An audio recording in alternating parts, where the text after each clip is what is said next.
요절 8절을 다 함께 읽어보겠습니다. 시작. 곧 헛된 것과 거짓말을 내게서 멀리하옵시며 나를 가난하게도 마옵시고 부하게도 마옵시고 오직 필요한 양식으로 나를 먹이시옵소서. 아멘. 하나님 아버지 감사합니다. 우리에게 생명의 말씀, 잠언 말씀을 허락하여 주시고 주님의 뜻이 무엇이고 우리를 향한 주님의 소망이 무엇인지를 알게 하심을 감사합니다. 오늘도 이 말씀을 통해서 우리가 주님께 나아가고 주님께 복종하고 주님과 함께하는 시간 되게 도와 주시옵소서. 감사하며 예수님의 이름으로 기도합니다. 아멘. 자, 오늘 잠언 30장은 지금까지 본 솔로몬의 잠언이 아니고 아굴이란 사람의 잠언입니다. 그에 대해 알려진 것은 여기 외에는 없는데 그는 30장에서 무슨 말을 할까?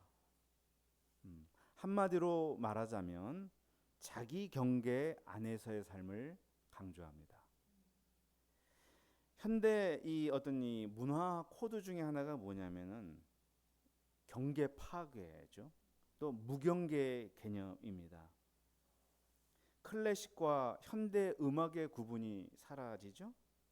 동양과 서양 문화의 경계도 사라집니다. 음악이다 하면 듣는 거다라고 하는데 보는 음악이 나오죠. 미술이면 보는 거다 하는데 듣는 미술의 개념이 등장합니다. 이게 경계와 장르가 파괴되는 거죠. 장벽은 넘어서라고 있는 것처럼 각종 장르는 극복되어야 할 점이 분명히 있습니다. 그러나 우리가 결코 넘어설 수도 없고 넘어서고자 해서도 안 되는 경계도 존재합니다. 대표적인 것이 창조주와 피조물과의 경계죠. 그것을 넘어서려던 천사는 사탄이 되었고 그것을 무시하던 인간은 저주받은 세상을 가져왔습니다. 극복해야 할 경계가 있고 지켜야 할 경계가 있습니다. 아굴의 잠언은 매우 흥미로운 말로 시작하는데요. 자, 1절을 보시면 아굴이 이디엘과 우갈에게 말한 잠언이다라는 구절로 시작하고 있습니다. 이디엘과 우갈이 누군지 알 수는 없지만 그 이름이 가지고 있는 뜻이 있어요. 이디엘은 무슨 뜻이냐? 나는 지쳤습니다, 하나님. 그리고 우갈은 무슨 뜻이냐? 나는 계속 나아가렵니다 하는 뜻이에요. 참 신기하죠? 저는 이 이름의 뜻을 보는 순간 우리의 삶이 나는 지쳤지만 그래도 계속 살아가렵니다 하는 우리의 실존적 외침으로 다가왔습니다. 여러분 지치셨습니까? 저는 이 지침이라는 말이 우리의 경계를 알려주는 사인이 아닌가 하는 생각을 하는데요. 내가 지금 너무 피곤하고 졸립다면 내 몸이 감당할 수 없는 지점에 왔다는 거 아니겠습니까? 창조주가 심어놓은 생체 시계가 내가 한계에 다다랐으니 이제 좀 쉬라고 알람을 울려주는 게 아니겠습니까? 지치고 병들고 늙고 고통하는 내 모습은 내가 인간이라는 경계 안에 있다는 것을 알려줍니다. 그것을 깨닫고 우리는 경계 안에서이지만 내 삶을 계속 살아나가야 합니다. 아굴이 그것을 깊이 깨달은 현자가 아닌가 싶습니다. 자, 그는 2절에서 이렇게 말해요. 나는 다른 사람에게 비하면 짐승이라. 우리도 짐승이라는 말 많이 쓰는데 이 짐승이란 말은 우리가 흔히 쓰는 그런 뜻이 약간 아니에요. 정말 난 무식하다 하는 것을 통탄하며 쓴 말이에요. 내가 사람으로 태어났지만 총명하지 않고 많은 사건을 통해 지혜를 배우지도 못하고 무엇보다 거룩하신 하나님을 제대로 아는 지식이 없기 때문에 나는 짐승이다. 이렇게 말하는 거예요. 사실 아굴은 결코 무식한 사람이 아니에요. 보통 사람보다 훨씬 지혜 있고 통찰력이 있습니다. 그러나 짐승이라 하는 것은 자신의 경계를 철저하게 깨달았기 때문입니다. 자신의 연약함, 부족함, 한계를 알았습니다. 자기는 하늘에 올라갔다가 내려온 적도 없습니다. 바람을 손바닥에 모은 일도 없습니다. 세상의 물을 옷에 쌀 수도 없습니다. 땅의 모든 끝을 가보지도 못했습니다. 그는 하나님이 천지 만물을 만들고 운행하시는 그 신비함에 아무것도 더하거나 뺄 수가 없었습니다.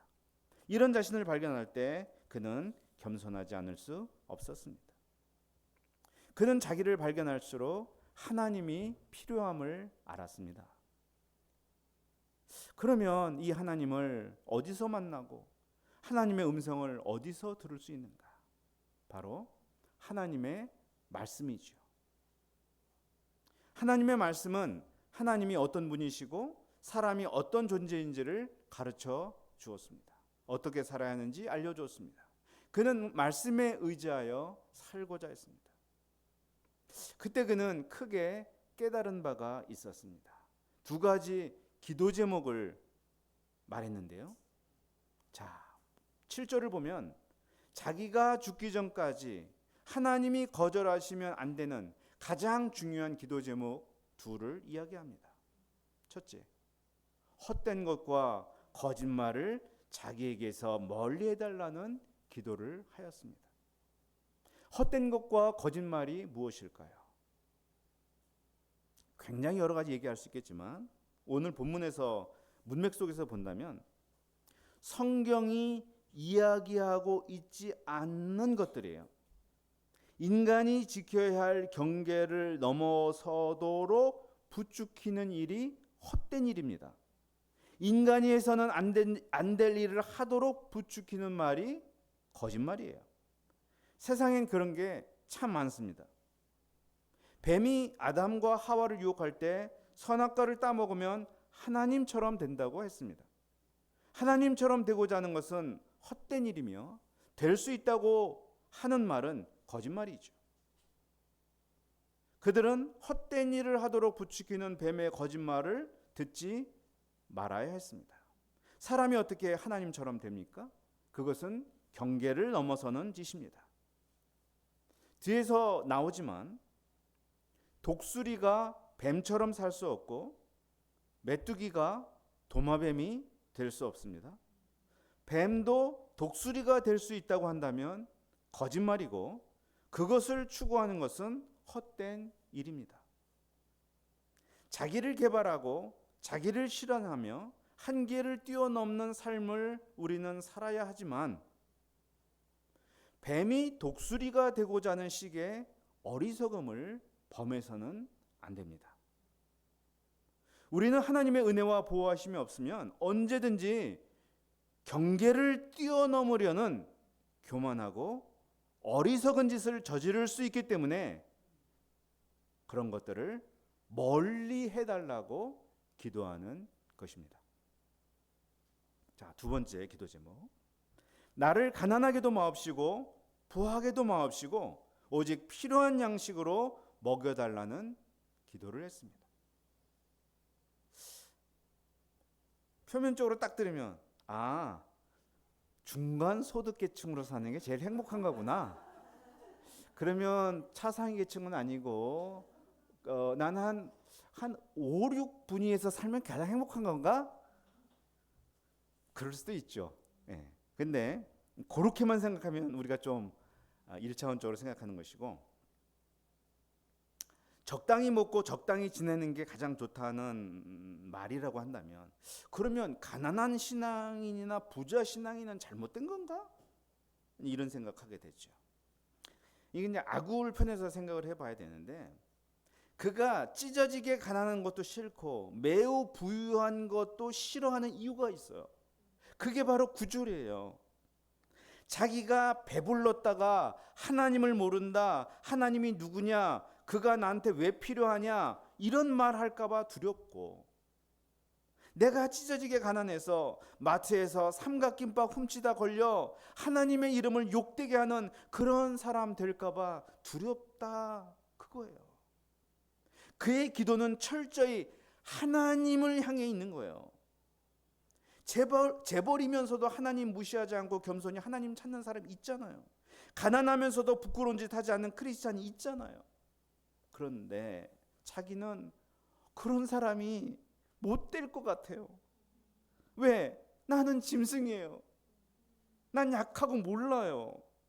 나는 지쳤다고 말했어요. 나는 짐승이고 지쳤는데, 이런 내 자신을 볼 때 가난하게도 부유하게도 살아갈 자신이 없는 거예요. 분명 자기는 그런 상황에 닥치면 유혹받고 실족할 만한 사람이란 걸 알았어요. 한없이 부족하고 나약한 자신을 생각할 때 부자도 유혹이고 가난도 유혹이었습니다. 그는 하나님을 부정하지 않고 늘 하나님 안에서, 그 경계 안에서 살아가고 싶었던 거예요. 그래서 고백하는 거예요. 나로 가난하게도 마옵시고 부하게도 마옵시고. 하나님, 나 그래야 살 수 있어요. 나 그래야 하나님 떠나지 않고 주님과 함께 살 수 있어요. 제 연약함 아시잖아요. 주님, 이렇게 말하는 겁니다. 우리가 우리 자신의 한계를 깨닫고 이런 간절함과 절실함으로 하나님께 나아갈 수 있기를 기도합니다. 자, 10절에서 너는 종을 그의 상전에게 비방하지 말라고 말합니다. 종의 목숨은 상전에게 달렸는데 내가 비방해 버리면 종이 상전으로부터 어떤 억울한 일을 당할지 어떻게 합니까? 나중에 억울한 일을 당한 종이 나를 저주하게 될 거예요. 나는 죗값을 치를지 모릅니다. 남의 눈에 피눈물 흘리게 하는 일은 해서는 안 된다는 거예요. 그건 나의 경계를 넘어서는 일입니다. 자, 11절 보세요. 아비를 저주하며 어미를 축복하지 않은 자식도 그렇습니다. 이게 어떻게 자식이 할 짓이에요? 자식의 경계를 넘어서는 짓이죠. 자, 이제 12절 보세요. 실제로는 자기가 더러운데 깨끗한 줄 알고 씻지 않는 사람이 있다라는 말을 해요. 왜 하나? 내가 어떤 모습을 하고 있는지, 내가 어떻게 생겨 먹은 사람인지 잘 돌아보려고 하지를 않아요. 근데 돌아봐야 내 경계를 알거든요. 아굴처럼 자기를 짐승으로 발견해야 되는데 그런 발견이 없어요. 그러면 교만해지는 거예요. 경계를 넘어가는 거예요. 교만해지면 가난한 자를 쉽게 삼켜버리는 탐욕적인 사람이 된다. 이웃과 지켜야 하는 경계선을 넘어버리는 교만한 사람이 된다 하는 거예요. 자, 이 경계를 넘어서는 탐욕에 대해서 계속 이야기하는데요. 탐욕에 찬 인간을 15절에서 거머리에 비유합니다. 거머리 아시죠? 요즘은 거머리 못 본 젊은 분들이 많을 거예요. 거머리에게 두 딸이 있어서 매일 다오다오 한다고 말해요. 다오다오, 이거 영어 아니에요. 한국말이에요. 김미김입니다. 예. 두 딸이 있다는 말, 거머리에 두 개의 빨판이 있다는 말이에요. 의인화시킨 거예요. 거머리는요, 자기 몸무게의 5배까지 피를 빨아댄대요. 이게 뭐예요? 빨아도 만족이 없다는 것을 비유하는 거예요. 또 보면은 아무리 비가 내려도 사막 같은 땅은 다 빨아들여요. 아무리 태워도 사그라지지 않는 불길도 마찬가지예요. 다 만족을 모르는 인간을 상징해요. 돈을 많이 벌면 돈에 만족할까요? 돈 있는 사람이 더 인색하다고 말해요. 빨아도 만족이 없는 거죠. 돈 욕심 줄어들지 않습니다. 벌수록 더 벌고 싶은 게 사람의 탐욕이죠. 자, 이 탐욕이 17절로 연결이 돼요. 무시무시한 말이 나와요. 이거 이런 말이에요. 탐욕스러운 자식이 재산 상속해주지 않는다고 아비를 조롱하는 거예요.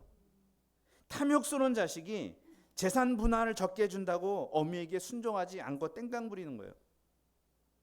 그런 자식의 눈은 골짜기 까마귀에게 쪼이고 독수리 새끼에게 먹힌다고 저주의 말을 합니다. 탐욕으로 지켜야 할 부모와 자식 간의 경계도 무시해버리면 이렇게 된다 하는 것을 말하는 거죠.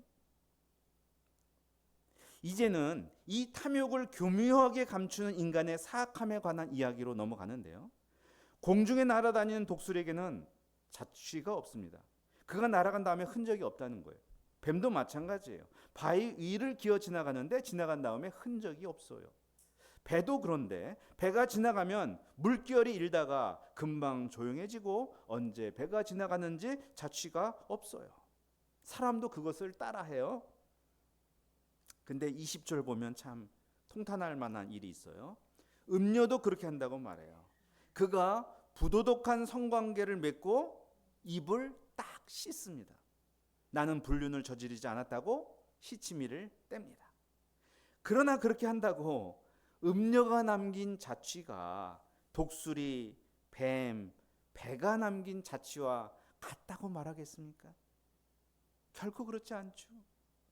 독수리나 뱀이나 배는 자기 경계 안에서 자기 길을 간 존재들입니다. 그러나 음녀는 탐욕으로 경계를 벗어나고도 안 벗어난 척 한 사람입니다.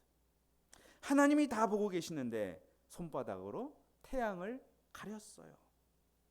세상에는 경계를 넘어가고서도 안 넘어갔다고 시치미를 떼는 사람들이 있다는 거예요.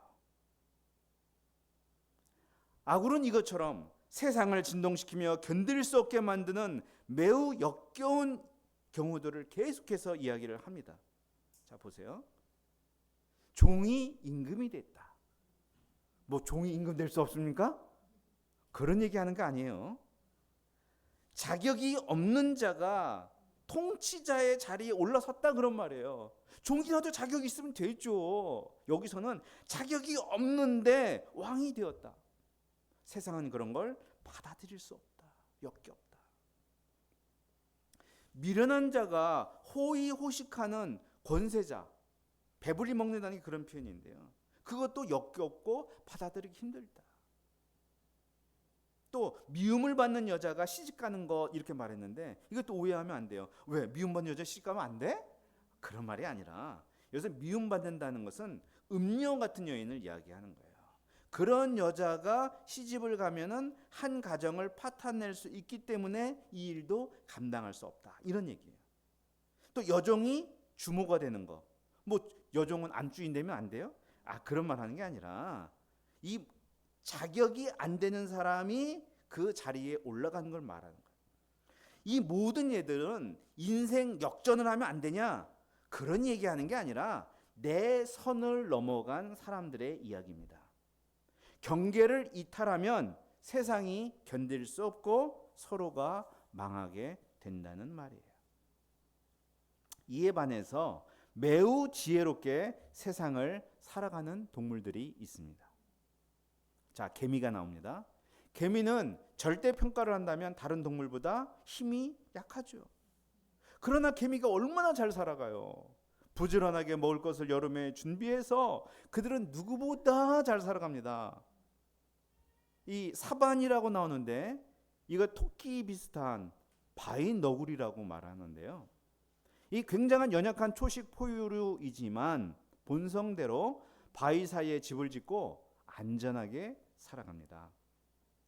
메뚜기 임금 없어요. 인도자가 없지만 언제나 때를 지어 강력한 힘을 발휘하며 살아갑니다. 도마뱀. 여러분 도마뱀 손으로 잡아봤어요? 전 잡아본 일이 있는데 이게 손으로 잡고 장난칠 수 있는 존재죠. 아주 약한 게 도마뱀이에요. 그런데 그 약한 존재가 왕궁을 제 집 드나들듯이 드나든다는 거예요. 어떻게 이런 일이 벌어질 수 있는가?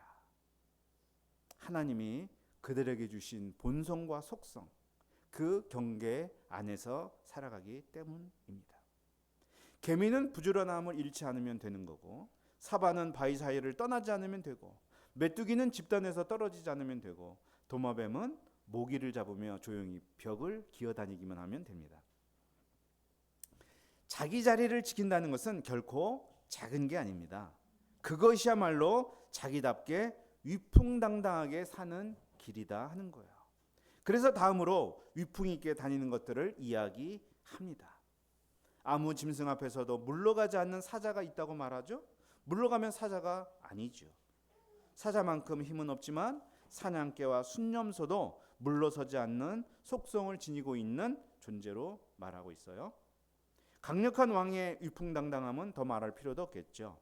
그들의 당당함 전부 자기답게 살아가기에 오는 것입니다.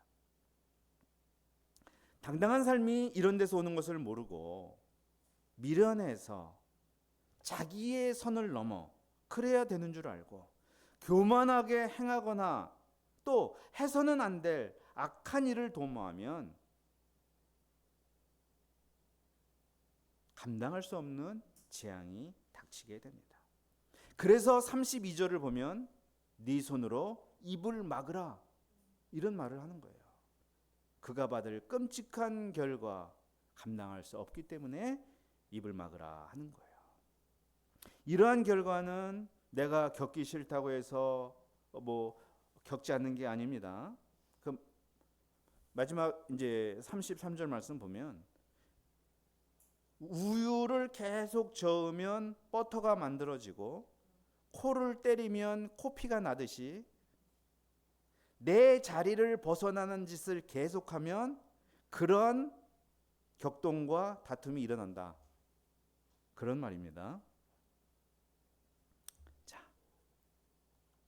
아굴이 지친 우리들에게, 그러나 계속 살아가야 되는 우리들에게 들려주는 메시지는 하나입니다.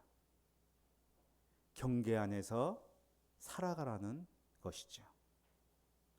경계를 벗어나도록 부추기는 모든 유혹들, 하나님 안에서 살아야 하는 피조물임을 망각하게 하는 모든 헛되고 거짓된 것들을 과감히 내던지라고 말하는 것입니다. 나로 가난하게도 마옵시고 부하게도 마옵시고 오직 필요한 양식으로 나를 먹이시옵소서. 하나님이 누구냐며 하나님의 이름을 욕되게 할까 두렵기 때문입니다. 우리가 믿음으로 의롭다함을 받은 죄인으로서의 경계, 거룩한 하나님의 백성으로서의 경계, 부르심을 받은 UBF 목자로서의 경계, 그 경계를 지키며 독수리처럼 자유롭고 사자처럼 위풍당당한 그러한 삶을 살아가시기를 주님의 이름으로 축원합니다. 기도하겠습니다. 하나님 아버지 감사합니다. 오늘 아굴의 잠언을 통해서 경계 안에서 살아간다는 것이 얼마나 자유롭고 행복하고 위풍당당하게 살아갈 수 있는 삶인가를 알려줘서 감사합니다. 사단은 끊임없이 내가 넘지 말아야 될 그 경계를 넘어서도록 유혹하고 부추깁니다.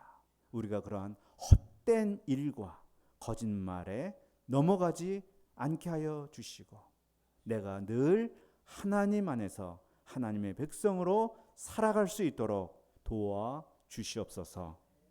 감사하며 예수님의 이름으로 기도합니다. 아멘.